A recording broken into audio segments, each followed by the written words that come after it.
Hi everyone, my name is Patrick. I'm one of the science teachers here at Burnley College, and today I'm going to be showing you how to make your very own homemade lava lamp using household ingredients that you'll probably have, I'd say, in and around your kitchen, stuff like that. And I'll also be explaining the science behind how your homemade lava lamp is going to work as we go through it. Okay, so let's get going, and let's start by talking about the ingredients that you're going to need to make your lava lamp. As I just mentioned, they're all easy household stuff that you should be able to find in and around your house, or if not, a quick trip to the supermarket should do. So the first thing that you need is a clear glass or a clear bottle. Now, we're not really too fussed about the shape or the size. You probably want it big enough so you can actually see what's going on, which is why I've chosen a tall glass like this. But as I say, as long as it's clear and as long as you can see through it, it doesn't really matter if it's a glass or if it's a bottle, and any decent sized glass or bottle should be fine for this. So first thing you need, your glass. The second thing that you'll be needing is oil. This, I'd say, especially vegetable oil, sunflower oil, any type of cooking oil is usually quite good for this kind of chemical reaction, for this kind of experiment. So I've just got a bottle of vegetable oil here, which is what I'm going to use as my second ingredient. The third ingredient that you need is water, which I'm just going to fetch out my tap in a couple of minutes. The fourth ingredient that you'll need is food colouring. So I've just got a little bottle of green food colouring here. Doesn't really matter which colour of food colouring you use. The only colour I would recommend not to use is yellow food colouring, because yellow food colouring is quite similar to the colour of cooking oil or vegetable oil. So just make sure that whatever colour of food colouring you get, it's not the same colour as the oil that you're using, because otherwise you won't be able to see the lava lamp effect and the chemical reaction very well, which is why I've gone for quite a dark green food colouring, because it'll show up quite well against the yellow oil. Okay, so fourth ingredient is your food colouring, and the last ingredient is something called Alka-Seltzer tablets. So Alka-Seltzer tablets, again, the stuff that you can get in the supermarket, or your parents might already have them around the house. Alka-Seltzer tablets, they're basically sort of medical tablets, and what happens when you put them in water, they fizz up and dissolve in a drink. If you've not got Alka-Seltzer tablets, any sort of tablet or medicine or just anything that dissolves in water and produces bubbles when it does it should do. So quite a lot of indigestion tablets, painkillers or vitamin tablets, as long as when you put them in water they fizz and dissolve, should do the job. But I picked Alka-Seltzer tablets because I know they work really well for the chemical reaction that we're about to do. Okay, so there are your five ingredients. You've got your clear glass, you've got your cooking oil, you've got your water, which I'm going to fill up on in a second, you've got your food colouring, and you've got your Alka-Seltzer tablets. That's what you need to create your homemade lava lamp. Okay, so I'll just put those to the side so you can see the experiment when it starts going. Just before we do start the experiment, just a couple of things to note about health and safety. I'd say overall this is quite a safe experiment. There's not too much you need to worry about, but as ever in science we do need to have a little think about health and safety. So the first really important thing, and I know it seems obvious but I've got to mention it, is any mixture or ingredients that you're going to throw in here, don't eat or drink them. One, because it won't taste very nice, and two, especially when you're talking about the Alka-Seltzer tablets, which have got paracetamol and aspirin and stuff like that, you don't want to be eating too many of those because of the obvious health and safety risks to do with that. So no eating and drinking of the materials that you're using. The second thing as well is, this is maybe more just a warning about mess more than anything else, but when you do start adding your Alka-Seltzer tablets, you'll get a sort of fizzing chemical reaction going on. Unless you add loads and loads of Alka-Seltzer tablets at once, the chemical reaction shouldn't be too violent, but just to be on the safe side, just make sure you're keeping your face away from the glass when the chemical reaction is carried out, because you don't want anything like accidentally spitting or getting you in the eye or anything like that. Okay, but other than those couple of little things, this is quite a safe experiment which you should easily be able to carry out in your own home. Okay, so let's go through the method, and I'll talk through the physics and the science behind what's going on as we explain it. So the first thing that you want to do is fill your glass or your container up with water and oil. So I would say, and again, the great thing about this experiment is you don't have to be super precise. You don't really have to measure anything out. I would say, roughly speaking, you fill your glass up with about 1 part water to every 4 or 5 parts oil. So you want the majority of your glass filled with oil and a little bit of water at the bottom. All right? So I'll fill the water up first and show you roughly how much I'm talking about.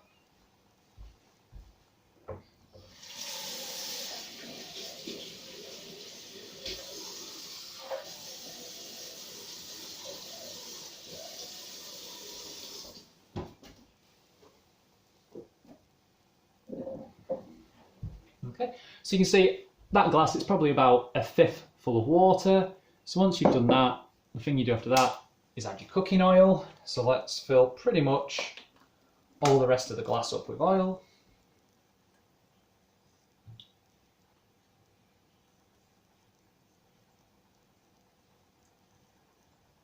And then once you've done that, you might just have to wait about a minute or so for the oil and water mixture to settle. And once the reaction gets going, I'll bring this a bit closer to the camera so you can see exactly what's going on.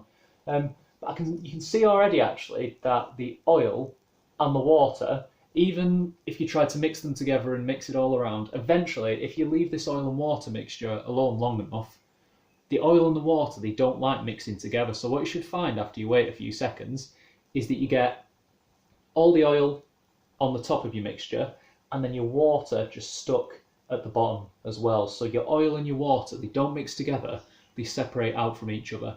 And there's actually a couple of reasons behind that if we go into the science of it. The first reason is to do with density. So oil is more dense, water is more dense than oil, so that's why the water sinks to the bottom, and the oil is less dense than the water, so that's why the oil floats to the top. So you've got two different densities. That's one reason why they separate. The other reason, and don't need to go into too much detail behind this because we want to get the chemical reaction going and watch all that stuff.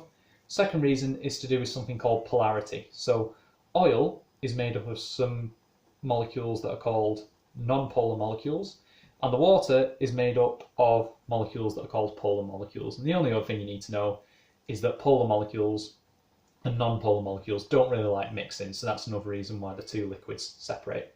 Okay, and then before we get our chemical reaction going, there's only one more thing we need to do, and that is to add our food colouring. And this will just help show up the water a bit better and make it a bit easier to distinguish between the oils. So again, there's no exact measurement for how much to add. You don't need to add tons of it, and what you'll find is the food colouring will sink to the bottom of the glass and will eventually mix in with the water.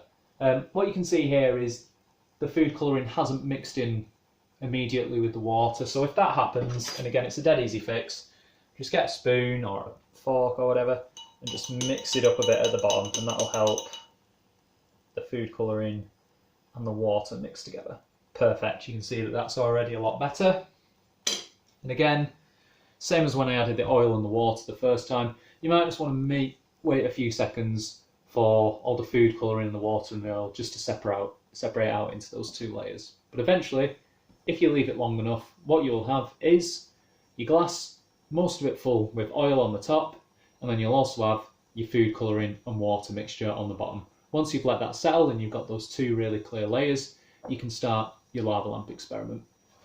And what I'll do, just so you guys at home can see it a bit clearer, I'll just put this box there and then bring the glass closer to the camera so you can see exactly what's going on. Okay, there you go, that should be better. So you can see, got your coloured water at the bottom, your oil on the top.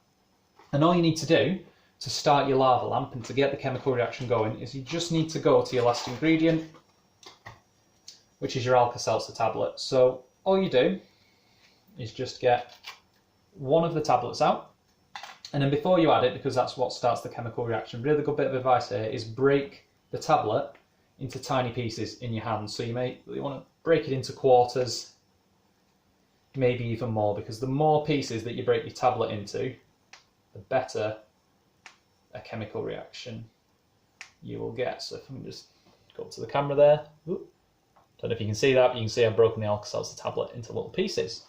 And then once you've broken the Alka-Seltzer tablet into little pieces, all that is left for you to do is to add the Alka-Seltzer to your mixture and watch your lava lamp come to life. So let's see how quickly that happens. So you add your Alka-Seltzer, stuff might not happen for a few seconds, and there we go, you can clearly see that lava lamp effect starting to take place. So you can see on the right hand side here that you've got these big globs of the green food colouring and water rising to the top and then dropping back down. So that is the lava lamp effect that you should be watching out for, and it's the lava lamp effect that you should achieve when you add your Alka-Seltzer and it sinks to the water. Okay, so let's just again think about the physics behind what's going on here. So I said to you before that your water with the food colouring in is more dense than oil. So that water and food colouring mixture, left on its own, it'll sink to the bottom because it's more dense than the oil. However, when you add the Alka-Seltzer tablet, a chemical reaction takes place. And in this chemical reaction, tiny little bubbles of carbon dioxide are produced. And these little bubbles of carbon dioxide, they stick to the water at the bottom, and in turn, that makes the water with the carbon dioxide bubble attached less dense than the oil, so it starts to rise to the top. That little bubble of water and carbon dioxide, when it gets to the top, the carbon dioxide pops. And when the carbon dioxide pops at the top of the glass, that water droplet is then more dense than the oil again, and it sinks to the bottom. So that is how your lava lamp effect works. It's the carbon dioxide that's produced by the Alka-Seltzer tablet. It sticks to the water, makes it less dense, rises to the top, and then when the carbon dioxide bubble drops, the water drops to the bottom as well. Okay, so it's all to do with that idea of playing around with density and changes of density. One thing you will notice, if you've been watching the glass as I've been talking, is you get a really strong chemical reaction at first, but then even though it is still going, to be fair, it is still going, it does tend to slow down the more time goes on. So if I left this for maybe another 5 minutes, you'd probably find that the reaction would go completely dead and you'd be left with your oil and your water again. But the great thing about this is if you want to get the chemical reaction going again, you just get another Alka-Seltzer tablet, break it up into little pieces in your hand, like I showed before, and then to get that chemical reaction going again and to produce more carbon dioxide, you just add some more bits of Alka-Seltzer tablet, give it a few seconds, and there you go. You can see in the middle of the glass you've got that lava lamp effect taking hold once again.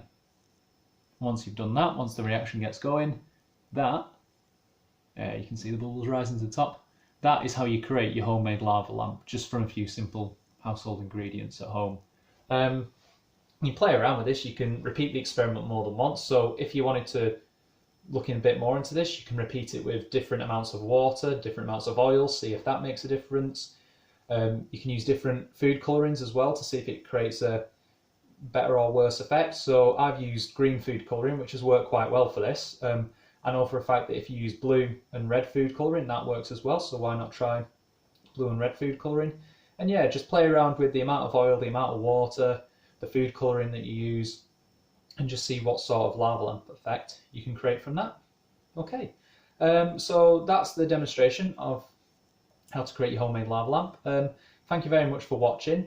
If you haven't seen them already, there is actually a PowerPoint that goes with this video, which contains all the instructions, all the ingredients, all the health and safety stuff that I've talked about today, as well as a bit more explanation about the science, and it's also got some more links and activities to do with things like density and polarity, and to do with lava lamps, including an explanation of how a real plug-in lava lamp works. So if you've not already, I would definitely recommend looking at the PowerPoint and using that to help, along with this video, to help make your homemade lava lamp.